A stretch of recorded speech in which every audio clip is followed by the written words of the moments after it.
Hey guys, LMN here for another deck profile, and as you can see from the title, we are revisiting Royal Knights. As you know, this deck is somehow still topping, so I decided to look into it again and just see what's going on with it. And the deck is basically still doing the same thing, putting players on a timer, and if they don't answer it, they get bodied by all the knights, basically. We did get a little bit of new support from the recent Terriermon starter deck. It gave us a new Magnamon that we can use. And we do use a different, we actually use a second Tamer now, aside from Marcus, in the form of the Digimon Emperor.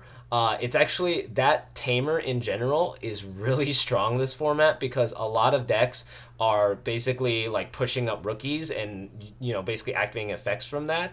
Um, Specifically, just almost all of the super rare rookies are being used in some capacity, aside from maybe like Gomamon. I haven't really seen much of him at the moment. Maybe in Mirage builds. Some Mirage builds do it. I'm not sure which ones do, but I've seen one do it. But yeah, like almost all of them are being used in some capacity, especially Patamon. Patamon is getting abused at this point.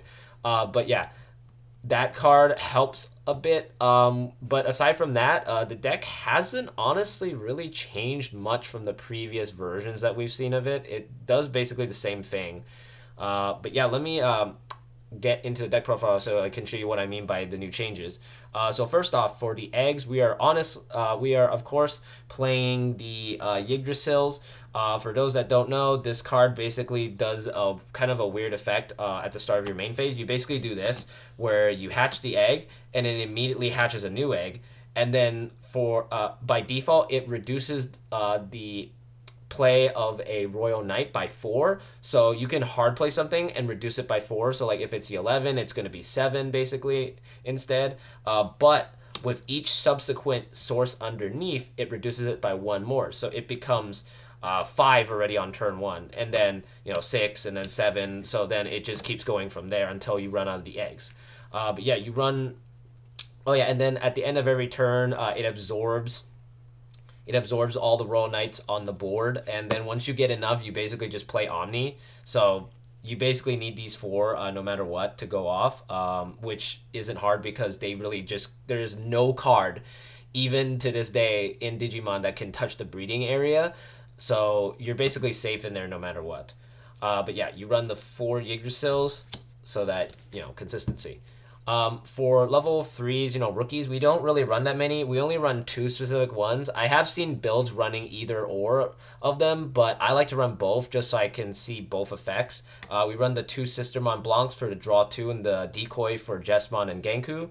And then also technically Gallant because Gallant's red too. I almost forgot about him. And then Omegamon because on play draw one is really strong in this deck, and on deletion it just places a guy, so you're just daring your opponent to destroy it. So pretty cool. You run these, and that's about it. The only other low cost card in this deck is four Magnamons. Magnamon basically becomes a 2-cost play on turn 1 thanks to Yggdrasil. He's a blocker, and if he leaves the board, you get to draw 1, so that's pretty solid. Then we run two of the new Magnamon. He's basically serving the same role as this Magnamon, but in security, he de-digivolves something, which can potentially win you the game, especially nowadays with how many aces are being played.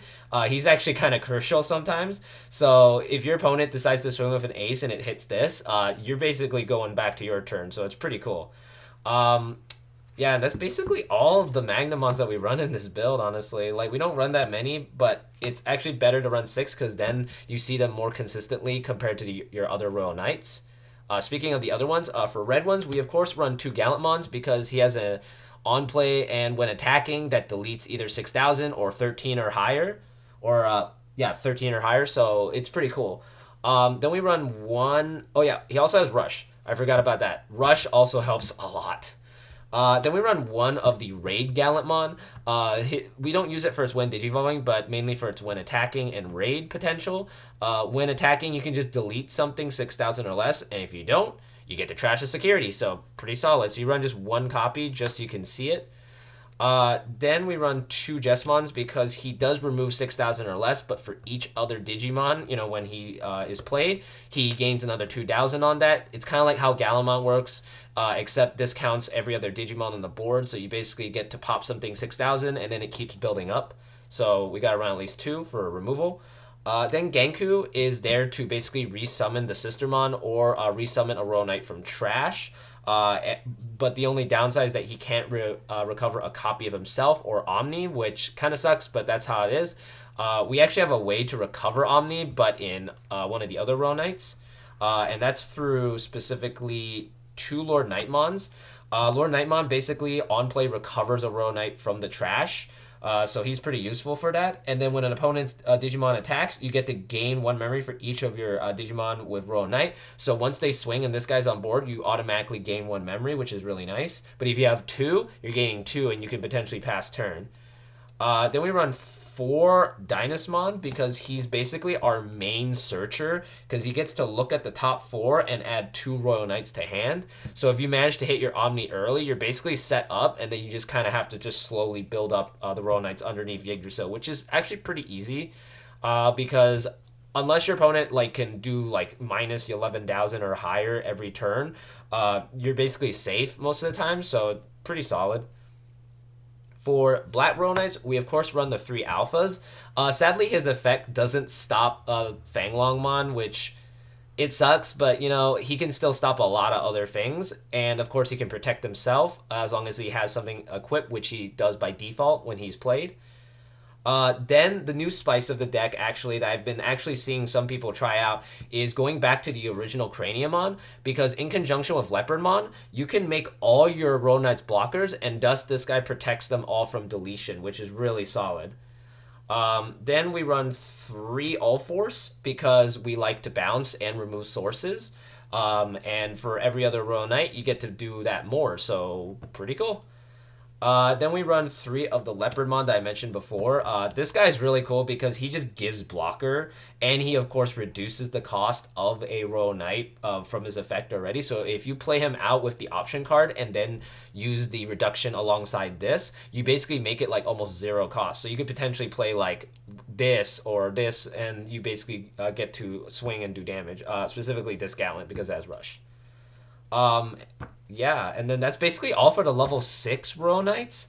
For level 7s, we only run very specific ones, but we do have another spicy tech that I did see some decks trying out, which I actually really like because the card does count as a Royal Knight, so you can hard play it through the effect of the reduction cost, and it has a really good when attacking effect. So I can kind of see why people are trying it, and I think it's really crazy and awesome. So first, for level 7s, of course, we are playing the 4 Omnis because this is our finisher. This is our boss monster. He basically finishes the game for us because he summons the boys to basically win the game for you.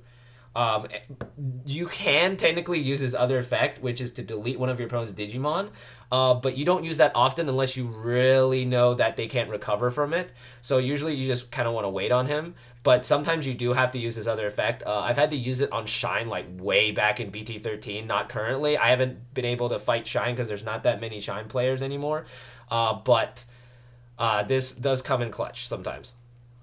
Then the spice, as I mentioned, we play one Omni X. So the cool thing is that since he still counts as a Royal Knight, you can actually tuck him underneath and then play him out later and then swing and kill something with his when attacking effect. You don't use his opponent's turn effect because you need sources underneath, but the when attacking is super strong. So I love that you can actually use this in the deck. And then the last level 7, or just last Digimon in the deck, is the Examon from EX3. This guy is actually pretty cool because you can actually joke, if you have both Leopard and Ulforce and you just finish swinging with them and they're basically protected from deletion effects because they're just so chunky at that point, you can just Jogress into Examon and go for a game, which is really cool. I've seen a lot of my friends who did play Royal Knights back in BT13 highly recommended using this card because it's just so strong. And the fact that it lets you just untap for that one finisher. It's kind of like going Omni for game in War Gray and Metal Greymon or Metal Guru decks. So it's just really cool that you can still do that. Aside from that, that's basically all the Digimon in the deck. The rest are basically just options and Tamers. And obviously, being a Royal Knight deck, we of course run four of the Royal Knights of the Purge, or in the original Japanese, it's just Purge of the Royal Knights, which sounds way better. So I'm just going to call it Purge of the Royal Knights. This one lets you draw a card and then equip Yggdrasil, and then it also lets you summon one from underneath Yggdrasil, so pretty solid. And Yggdrasil himself reduces the cost of this. So once you have all your Yggdrasils, this is only a 3 cost option, which is really solid for passing turn. So yeah, we have to run max of this.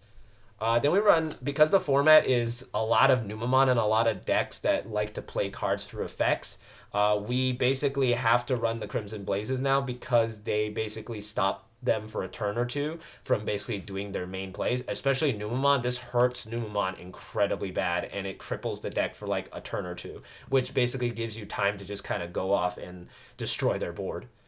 Then for Tamers, as I mentioned, we are trying out a new Tamer, which is 2 Digimon Emperor. Digimon Emperor is actually really solid because no matter what, if they swing into security, one of their guys is going to die, and you get to suspend this and get a draw.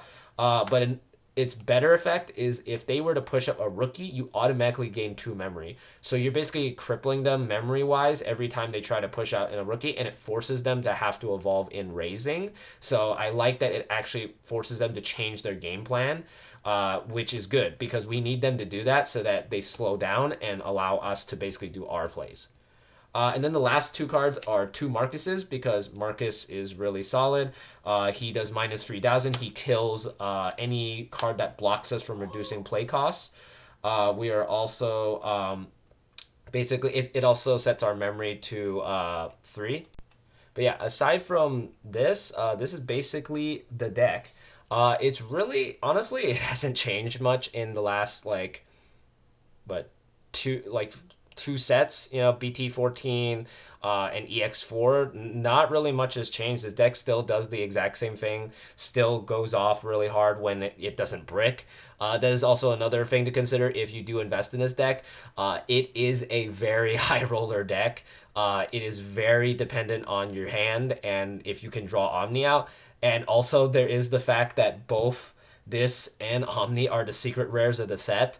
I'm not sure how much they cost at the moment, but I distinctly remember these being secrets being a bit. I know that they most likely have dropped at this point, but they're still quite expensive, especially if you want a max rarity. This alt art is still worth a decent amount. I know it's at least 30 something or higher. I know the alt art for this one is also a bit. Almost every single one of the alt arts in this set are super expensive. So even if you go the lowest rarity, the most expensive cards in this set would honestly be the Omnis and the Gallantmon secret rare rushes. So it's like, if you really want to play this deck is really strong. It gets results, and if you have really good luck, you're just gonna high roll people and just destroy them.